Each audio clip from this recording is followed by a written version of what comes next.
Nação Celeste, aproveite essa super, hiper, mega promoção da Futivox. Uma camiseta 150, duas 300, a terceira sai de graça. Manda mensagem já para a Futivox, o seu site favorito de camisas de futebol. E bora para o nosso vídeo. O Cruzeiro foi derrotado pelo Vasco por 1-0 diante de mais de 63 mil torcedores no Maracanã e interrompeu uma sequência de 8 vitórias seguidas na temporada. Foram quase 2 meses sem saber o que era derrota. O técnico Paulo Pesolano escalou Giovani Jesus no lugar de Eduardo Brock, suspenso, e Fernando Canessim na vaga de Rafa Silva, que ficou como opção no banco de reservas. O primeiro tempo foi muito movimentado, com oportunidades de gols para os dois lados. O gol do time Cruz Maltino saiu aos 23 minutos, depois da falha do zagueiro Ivaldo, que perdeu a bola no ataque e proporcionou um rápido contra-ataque do time carioca. O Meia Nenê cruzou na cabeça do atacante Getúlio, que abriu o placar de peixinho, 1-0. Depois de levar o gol, o Cruzeiro tentou empurrar o Vasco para a defesa, mas esbarrava nos erros de finalização ou no goleiro Thiago Rodrigues. No segundo tempo, Pesolano colocou o time mais ofensivo, tirando Canessim e colocando o atacante Rafa Silva. Mas a mudança não surtiu efeito, pois o time continuou com dificuldades para furar a defesa carioca. E terminou assim, Vasco 1, Cruzeiro 0. Para o atacante Edu, equipes vencedoras também são derrotadas. Equipes vencedoras também vão perder. É um campeonato muito equilibrado, um campeonato muito difícil. A gente jogou contra um grande time que está num grande momento. Eu falei durante a semana, era o único time invicto na competição, então a gente sabia que era um jogo muito difícil, a gente sabe que a gente fez um primeiro tempo muito inferior ao que a gente vinha fazendo e o que a gente vinha apresentando. Perder nunca é bom, é horrível perder, a gente já tá louco para chegar quinta-feira, poder enfrentar a Ponte Preta, jogar o próximo jogo, né, que é o que a gente mais deseja, mas a gente tem muita coisa de positivo também para tirar do jogo, principalmente o nosso segundo tempo. A gente fez um grande segundo tempo, onde a gente dominou todas as ações do jogo, infelizmente a gente não conseguiu empatar a partida. Faz parte, bola pra frente, escutar o que o Paulo tem pra passar pra gente durante a semana, pra quinta-feira a gente fazer um grande jogo no Mineirão e, se Deus quiser, conquistar os 3 pontos. O goleiro Rafael Cabral falou que o grupo do Cruzeiro odeia perder. A gente é muito competitivo, né? Então a gente odeia perder, a gente não suporta isso. Obviamente não estamos felizes, mas tem várias maneiras de perder, né? Então essa é a nossa maneira. Os jogos que a gente perder vão ser assim, a gente correndo muito, se dedicando, dando o nosso melhor, dominando o jogo, que eu creio que no segundo tempo aconteceu isso. A gente tem que focar no objetivo, continuamos líderes, uma gordura que não foi dada pra gente, foi construída, foi conquistada. Então a gente tem que recuperar rápido e a gente vive de vitórias e a gente tem trabalhado muito para isso. Ficamos tristes porque a gente crê que era um jogo que dava para ganhar e não conseguimos. E a gente só tem a agradecer mesmo a nossa torcida pelo apoio que eles têm nos dado, né? O que eles cantaram foi brincadeira, foi maravilhoso mesmo. E isso deixa a gente ainda mais triste porque eles mereciam um resultado diferente, mas eu acredito também que eles têm se sentido representado por nós dentro de campo ali e aquilo. A gente vai trabalhar muito, obrigado já pelo número de pessoas que vão estar lá no Mineirão e esperamos que seja a lotação máxima. Muito bem, o técnico Paulo Pesolano analisou assim a partida. Foi um primeiro tempo obrigado, eles estavam um pouco mais ativos que nós, isso não pode acontecer. Mas segundo tempo foi tudo de nós, tivemos oportunidade de gol, não fizemos e pronto, foi controlado o jogo. La verdade, estou orgulhoso de ver el segundo tempo o Cruzeiro jogando de visita a todo um campo rival.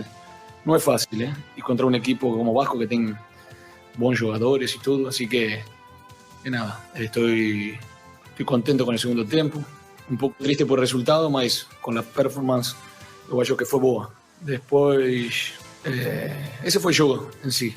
Depois, o que não gostei é o arbitraje, né? Eu não tenho desculpa, mas um árbitro internacional que venga a sacar o jogo como lo sacou, não gostei. ¿Sí? Não passavam a bola de fora, cada falta ficava no chão, tudo lento. Se llevou tranquilamente o segundo tempo 15 minutos sem jogar. Mas entrou um Carrinho, havia um machucado, outro machucado. Tudo brincadeira. Eu acho que ele não vino a fazer um jogo da importância que era. Eu acho que vino a sacar o jogo, lo hizo muito fácil. Também tem que ver, são todos os árbitros, né? El VAR também. Olhem depois a última jogada, primeiro tempo. Vocês me falam depois de zagueiro contra Du no meio campo. Se não tem VAR para essa agressão, isso é vermelho para o zagueiro deles. Para isso está o VAR. Então, isso fica. Nós venimos a jogar um clássico, uma final, como falamos, os árbitros, por mais importante que seja internacional todo que veniria a fazer, estar à altura dessa final, né? E não venir a fazê-lo fácil. Depois, estou orgulhoso de meus jogadores, assim que temos que melhorar e nada, já temos contra Ponte Preta o próximo jogo. Assim que fico contento como fica, não sei, Cruzeirense mesmo, né? Como fica o rival quando le ganhou a Cruzeiro. O respeito que se ganhou Cruzeiro, jogando de local, jogando de visita. Isso é orgulho. Assim que estou contento por os jogadores que conseguiram esse respeito dentro do campo.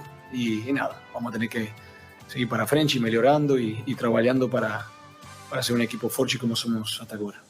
Paulo, uma cena que deixou a gente bem preocupado ali na beira do campo foi o Jajá. Saiu chorando, com muitas dores, dificuldade para andar. Parecia que era algo relacionado ao joelho, não sei se um trauma, um choque. O que o departamento médico chegou a falar para você? Até porque é um jogador jovem e muito importante também nesse esquema tático seu, né? Não, bem, foi uma pancada.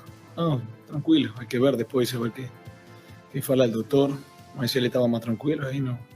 Vamos ver, ainda não sabemos o que pode ser. Mas eu acho que foi uma pancada, uma jogada rápida, que foi contra a linha também. E a bola já havia passado também. Não vou falar dessa jogada. Mas se isso é amarelo, e a nós nos saca um amarelo por ir, não sei, por um choque, isso é o que falava.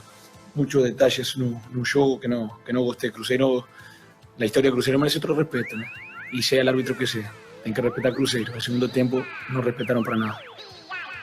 Muito bem, e agora, Domingos Sávio Baião. Essa derrota do Cruzeiro preocupa mesmo, não?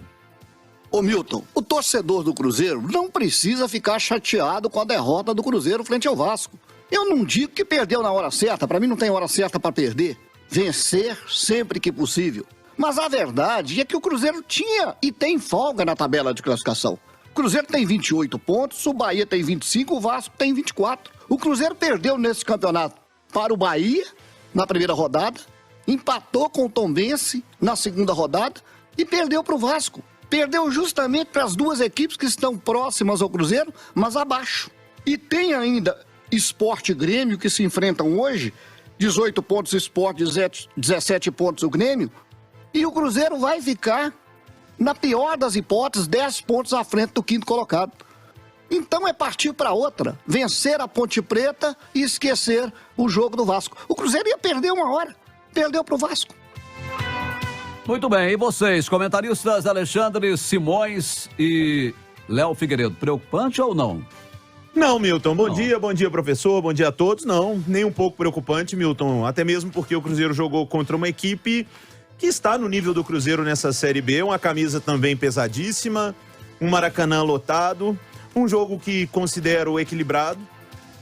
O Cruzeiro poderia ter feito gol também, mas discordo muito das análises de que há o lance do Zé Ivaldo, culpa do Zé Ivaldo. Ô, gente, o Zé Ivaldo perdeu a bola. O Cruzeiro tomou o gol depois com 3 jogadores do Vasco na área do Cruzeiro e 7 jogadores do Cruzeiro. Repito, o Zé Ivaldo perdeu a bola no ataque, o Vasco lança a bola pro outro lado, chega com 3 jogadores na área, quando vem o cruzamento pro Getúlio, tem 7 jogadores do Cruzeiro dentro da área. Então vamos parar com essa de que foi um erro do Zé Ivaldo e um erro individual. Não, foi um lance de mérito do Vasco, uma bobeada da defesa do Cruzeiro, ponto. Até mesmo porque o Zé Ivaldo é o melhor zagueiro do Cruzeiro e é o melhor zagueiro que chega na frente. Quantas vezes o Cruzeiro cria oportunidades por causa da chegada do Zé Ivaldo, do avanço dele? Tava jogando improvisado, é um lance que ele perde a bola, tipicamente do cara que não tem a perna esquerda. Quando ele tenta trazer para o meio, ele não protege a bola da maneira correta, vem o corte. Mas, Milton, sem nenhuma preocupação, concordo com o que disse o Baião, não tem hora boa para perder jogo de futebol, mas faz parte do processo. Não me surpreende, Alexandre Simões, porque já há algum tempo, e você também diz isso, Cruzeiro tem um time limitado, Cruzeiro tem um time da Série B, muito bem trabalhado pelo seu treinador, pegou um adversário equivalente a ele, do mesmo nível, jogando em casa, foi derrotado. que o Cruzeiro não se deixa abalar, e acho que não vai se deixar abalar, dá uma sacudida na poeira e na quinta-feira já ganhar de novo. Segue a vida, Simões. Com toda sinceridade, vejo com extrema normalidade uma derrota pro Vasco no Maracanã lotado. Bom dia, professor. Bom dia, Léo. Bom dia, Milton. Bom dia quem acompanha a gente. Eu tenho duas preocupações, Léo. A situação envolvendo o Jajá. Essa é preocupante mesmo. Então o Jajá é o cara diferente que o Cruzeiro tem no ataque. Estou dizendo do ponto de vista de criação, de possibilidade, de recurso técnico, tá? E a outra preocupação que eu tenho, Léo, é em relação ao Edu. Ele não passa por um bom momento físico.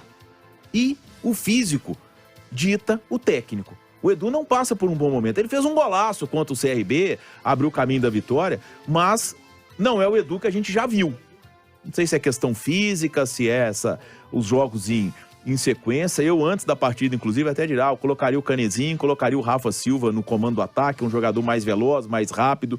Então, é uma situação que o Cruzeiro precisa resolver. Eu posso até estar equivocado, mas eu não vejo o Edu fisicamente, tecnicamente, no mesmo nível que ele já esteve. E ele é um cara importante demais, né? Porque, como diz, acho que é o Piquitito, né? Ele fede a gol, né? Então, e é verdade, é uma baita presença diária e é um jogador fundamental para o Cruzeiro, principalmente dependendo do resultado desse exame do Jajá. Tomara que não seja nada grave, até bater na madeira aqui, porque o Jajá vem fazendo uma ótima Série B pelo Cruzeiro e eu acho que não é exagero nenhum dizer que ali, da turma da frente, é o cara mais diferenciado do ponto de vista técnico. E técnico e veloz, né, Simões? Sim. Porque você pode pensar, o Daniel Júnior é muito técnico, mas é um outro estilo de jogador do que é o Jajá. E o lance do Jajá, né, e a lesão, tomara que não, né, tomara que tenha ficado só na pancada.